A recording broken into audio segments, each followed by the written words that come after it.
with William Kipchirchir Samoei Ruto, Mr. Speaker. Mr. Speaker, you know very well that maybe I normally talk history before I jog your mind to the current, Mr. Speaker.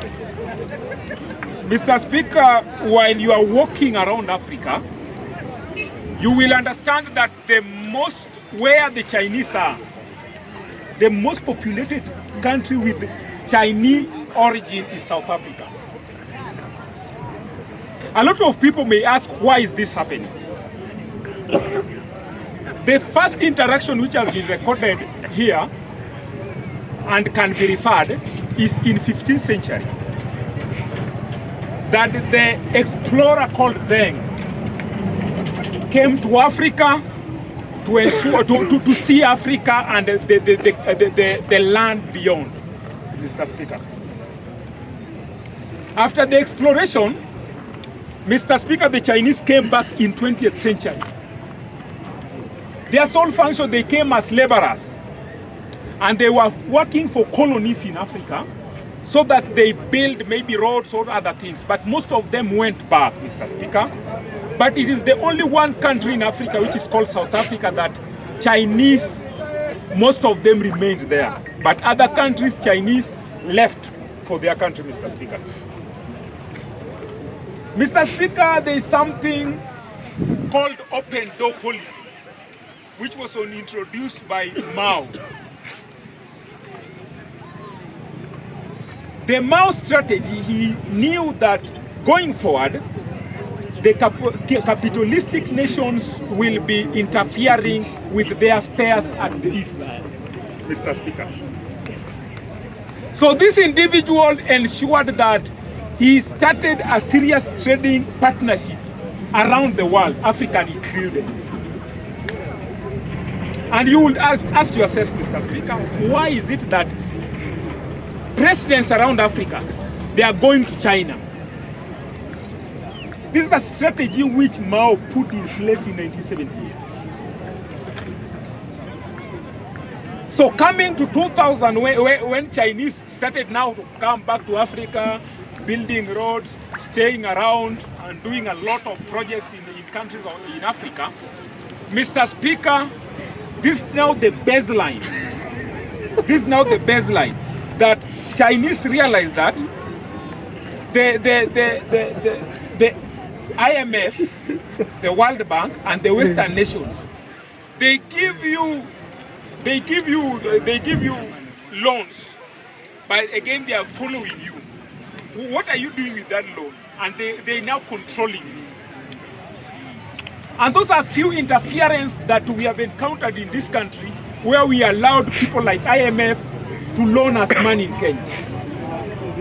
Those are why Kibaki in 2003, he chose to go east, and Chinese gave us an opportunity to loan us and to build something which you can see. Not stories where the West were bringing here without any tangible evidence that this is the development from America, this is the development from Europe or any other country. Mr. Speaker, we must state very clear that today, Kenya signed Asia Infrastructure Investment with the Asia Infrastructure Investment Bank, the cooperation between 106 countries, and Kenya is now one of those countries. And the investment bank will be assisting African countries to build infrastructures. On the same today, they have signed it today at around 11 o'clock Kenyan time. That's when they signed it. So, Mr. Speaker, what I want to remind the people who are here, what China has done for the last maybe 50 or 70 years, I think Kenya, if given opportunity with people, and yesterday I was reading something, Mr. Speaker, here, and the Constitution of Kenya, if we cannot follow it in full and implement it fully, then we should disband it altogether. And for Kenya to be even more than China, for Kenya to be even more than Singapore, we must check the mental capacity of voters. Mr. Speaker. And the Constitution is clear on that. You as a voter. You as a voter. Mr. Speaker, and I want to repeat for the record, Mr. Speaker. Mr. Speaker, just for the record. The article, and I'm reading it for the second time, and this for the last time, Mr. Speaker. The registration as a voter in Kenya, that is Article 83 of the Constitution. Article 83(1) states, 1A states that you must be an adult. For an evidence that you are an adult, you must hold an ID, identity card that you are a Kenyan. You must have a passport. And to get that passport, you must present your ID. That now means you are an adult. But the IBC, the Parliament of Kenya, and the government are failing to implement the Constitution fully. What are they not implementing? They are not now following the B part. It's not declared to be an sound mind. These people, you go to IBC booth, you want to register as a voter. The fellow usually asks for you an ID, but they must ask for an evidence from a recognized doctor that you are normal, Mr. Speaker, for you to register as a voter. Because we need a normal people, because abnormal people, as sisters, there are many. So they vote for wrong leaders, and that's why the interference and what we are suffering. So there are abnormal people here. Some of them are looking at it. Mr. Speaker, so you are abnormal. So, Mr. Speaker, I finalize. Order. I beat people. So, Mr. Speaker, I've said some of them. If you are one of them, I'm sorry. I think the Madare Mental Hospital should be expanded, and a lot of per county, 2 or 3 per county, so that most of these people should go and be checked, or not most, everyone go and be checked whether they are normal or abnormal. Then you are given a card that you have been satisfied that you are normal and you are an adult. Now unaenda kwa IBC unasema sasa I want to be a voter, so that we don't get a tyranny of numbers that are abnormal, Mr. Speaker. And Mr. Speaker, I'm finalizing this. Before even we blame William Ruto, before even we blame any individual in the government, we must check on the mental capacity of those who are putting them in power. Yes, Mr. Speaker. Because I'm looking sometimes during an electioneering period, you listen on how individual is reasoning on question of economy of this republic. But you are wondering, because there are many, and you don't want to tell them the truth that they are stupid, you just keep quiet, Mr. Speaker. So, Mr. Speaker, as bunge la mwananchi, and the people must come out, and this thing must be an act of parliament. That the first evidence that you should be a voter is that you are normal. And you cannot just tell me that you are normal, but you are telling me what you cannot be justifiable on the question of economy, on the question of foreign. And Mr. Speaker, yesterday, Mr. Speaker, I'm finalizing before those concerned and questions. Before those concerned, there's a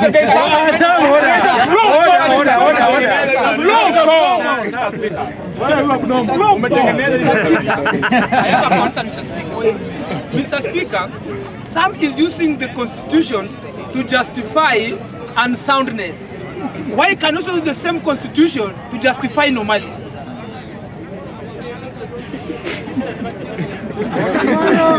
What are you saying? Yes, because Mr. Speaker, himself, Mr. Speaker, is using us, is trying to put it this way, Mr. Speaker. It is the concern that needs to be there, who is normal and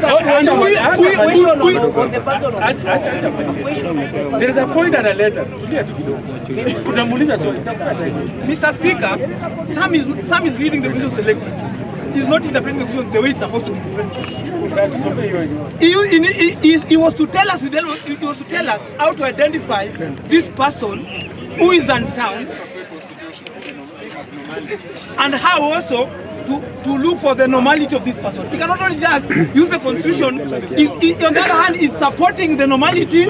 On the other hand, is also rejecting abnormality. So where is he actually directing us? So what are you saying?